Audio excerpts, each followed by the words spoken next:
Good morning everyone! Good morning Prof. Marla. I am Elizabeth De Leon, and with my current knowledge and skills in reading and teaching literature, I can, though I'm not proud to say this, but I am not yet well equipped to teach literature in junior high school because number one, I am still in the process of exploring literary text, though I have a lot of exposure this year, but I think that my knowledge is still at the surface level, that I will be needing more training when it comes to reading a text and especially teaching the text. So number two, it is only about a year ago when I learned how to face or how to read the text. So I'm not yet confident to pass what I know when I have a little to share yet. And number three, it was only this year that I got to teach literature in front of the class.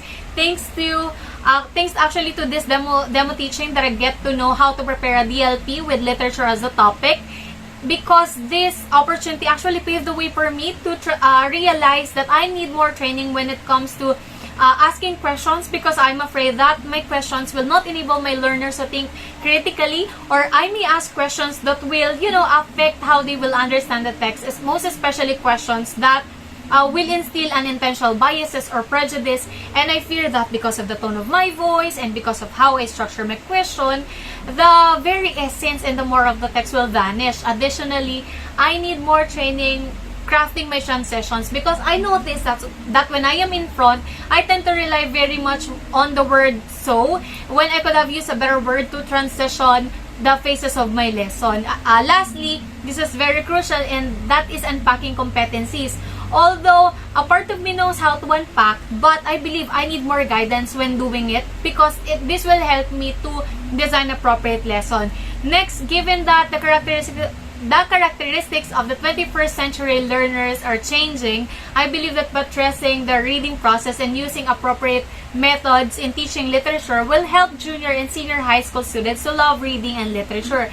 I think that the major way I can help is to model reading and let my students know and feel that I am with them as they learn to read and understand literature. I think that when my students think that their teacher is devoted to their learning, they will read deeply too. And in order for me to sustain the drive, I think I can reward both of the effort and the performance, because reading is a process, and when it is rewarded and the action of reading alone becomes rewarding as well, I think that will help as an accelerator of motivation, and eventually they will read beyond the academic completion.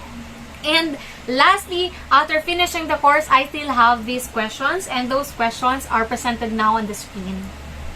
Thank you, Prof. Marla.